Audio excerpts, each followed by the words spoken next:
ఆచి చికెన్ మసాలా. జగిత్యాల జిల్లా బీజేపీలో ముసలం పట్టింది. మెట్పల్లిలో బీజేపీ జగిత్యాల జిల్లా అధ్యక్షుడు యాదగిరి బాబు ఇంటిపై కార్యకర్తలు దాడి చేశారు. బీజేపీ కౌన్సిలర్ కాంగ్రెస్ కు మద్దతు తెలపడంతో మున్సిపల్ చైర్మన్ గా కాంగ్రెస్ అభ్యర్థి విజయం సాధించారు. జిల్లా అధ్యక్షుడిగా ఉన్న యాదగిరి బాబు విప్ ఇవ్వకపోవడం వల్లే కౌన్సిలర్లు కాంగ్రెస్ కు సపోర్ట్ చేశారంటూ కమలం పార్టీ కార్యకర్తలు ఆందోళన చేశారు.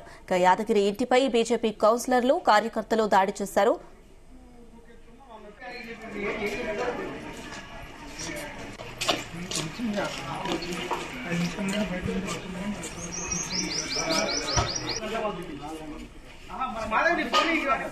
ఇదే అంశానికి సంబంధించి మరిన్ని అప్డేట్స్ మా ప్రతినిధి గోపీకృష్ణ అందిస్తారు. గోపీకృష్ణ.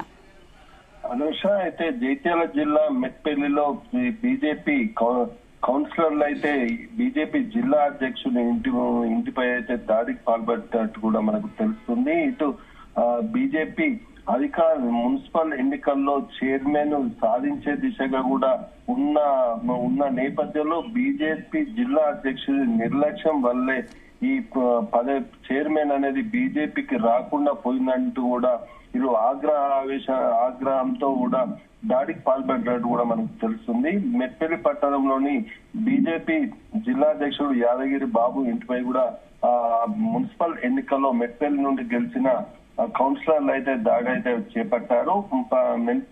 మెట్పల్లికి సంబంధించి మున్సిపల్ లో 26 వార్డులకు గాను బీజేపీ 10 సీట్లు అయితే సాధించిన పరిస్థితి కనిపించింది. 10 సీట్లలో ఇటు 10 సీట్లు బీజేపీ, బీఆర్ఎస్ 6, కాంగ్రెస్ 6, ఇండిపెండెంట్ సంబంధించిన 4 అభ్యర్థులు అయితే గెలుపొందారు. ఈ నేపథ్యంలో మ్యాజిక్ ఫిగర్ కు మరో 4 అవకాశం ఉన్న పరిస్థితుల్లో బీజేపీ అయిన జిల్లా అధ్యక్షులు నిర్లక్ష్యం వహించారంటూ కూడా ఆరోపిస్తున్న పరిస్థితి కనిపిస్తుంది. ఇటు ఇండిపెండెంట్ సంబంధించిన 4 అభ్యర్థులను బీజేపీ జాయిన్ చేసుకున్న ఎడల ఫామ్ చేసే అవకాశం ఉన్నప్పటికీ కూడా వెంటనే కాంగ్రెస్ వాళ్ళు అలర్ట్ అయ్యి ఇండిపెండెంట్లను చేర్చుకోవడంతో సమాన సీట్లు అయితే పరిమితం అయినట్టు కూడా మనకు తెలుస్తుంది.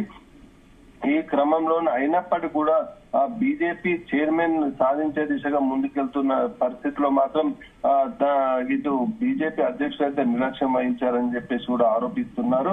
ఈ క్రమంలో ఈ రోజు జరిగిన మున్సిపల్ ఎన్నికల్లో అకస్మాత్తుగా ఇటు బీఆర్ఎస్ అయితే ఓటింగ్ అయితే హాజరు కాకపోవడంతో ఇటు బీజేపీ 10 మంది, ఇటు కాంగ్రెస్ 10 మంది మాత్రమే ఉండడంతో ఈ చైర్మన్ ఎన్నిక అనేది నిర్వహిస్తున్న క్రమంలో ఒక్కసారిగా బీజేపీ కౌన్సిలర్ లో 10 మందిలో ఒకతను కాంగ్రెస్ అభ్యర్థికి ఓటు వేయడంతో కాంగ్రెస్ అభ్యర్థి అయితే చైర్మన్, వైస్ చైర్మన్ గా ఎన్నికవడంతో ఆగ్రహానికి అయితే మిగతా కౌన్సిలర్లు అయితే ఆగ్రహానికి అయితే గురయ్యారు. దీంతో ఒక్కసారిగా ఇటు నిర్లక్ష్యం విప్ ఇవ్వడంలో నిర్లక్ష్యం వహించారంటూ కూడా యాదగిరి బాబు ఇంటిపై దాడి చేసిన పరిస్థితి కనిపిస్తుంది. యాదగిరి బాబు మాత్రం అధిష్టానం దృష్టికి తీసుకెళ్లి వెంటనే విప్ జారీ చేశామని చెప్పేసి కూడా చెప్తున్నారు. విప్ అనేది మున్సిపల్ అధికారులకు అప్పగించామని చెప్పేసి కూడా చెప్తున్న పరిస్థితుల్లో వారికి తెలియకుండానే ఇలా చేశారని చెప్పేసి కూడా ఆరోపిస్తున్నారు. తన నిర్లక్ష్యం ఏది లేదంటూ కూడా చెప్తున్న పరిస్థితి కనిపిస్తుంది. రాష్ట్ర అధ్యక్షులతో పాటు ఈ నిజామాబాద్ పార్లమెంట్ ఎంపీ అరవింద్ తో కూడా సమావేశం నిర్వహించి ఎప్పటికప్పుడు సమాచారం అయితే అందిస్తున్నట్టు కూడా ఆయన పేర్కొన్నారు. తన నిర్లక్ష్యం లేకపోవడం లేదని చెప్పేసి కూడా చెప్తున్న పరిస్థితిలో తన నిర్లక్ష్యం ఉందంటూ కూడా ఆరోపిస్తూ కూడా తన ఇంటిపై దాడి చేయడం అయితే, తన కుటుంబంపై దాడి చేయడం అయితే నేను తీవ్రంగా పరిణయిస్తున్నానని చెప్పారు. దీంతో ఆ బీజేపీ అధిష్టానానికి ఫిర్యాదు చేస్తున్నట్టు కూడా తెలిపారు. ఇదే విధంగా పోలీస్ స్టేషన్ లో కూడా ఏదైతే బీజేపీ కౌన్సిలర్లు ఉన్నారో దాడికి పాల్గొన్న వారిపై అయితే పోలీసులకు అయితే ఫిర్యాదు చేసిన పరిస్థితి మనకు కనిపిస్తుంది. ఈ నేపథ్యంలో ఏదైతే దాడికి పాల్పడ్డ కౌన్సిలర్లు ఉన్నారో వారిపై ఏ విధంగా చర్యలు తీసుకుంటారో మరి అని చెప్పేసి వేచి చూడాల్సిన పరిస్థితి మనకు ఏర్పడింది. అనుష. గోపీకృష్ణ, అయితే ఈ ఘటనకు సంబంధించి యాదగిరి పోలీసులకు కంప్లైంట్ అయితే చేశారు. మరి ప్రొటెక్షన్ ఏమైనా ఏర్పాటు చేస్తారా?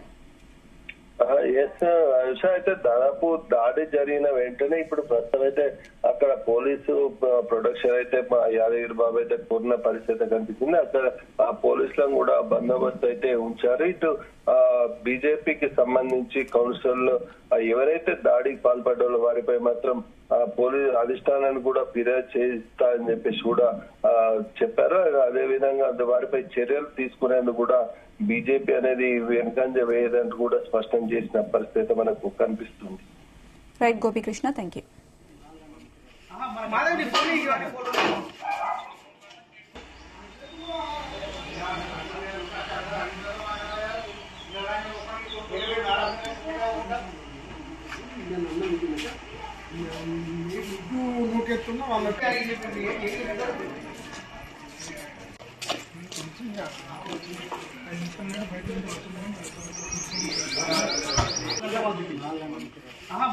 ఫోన్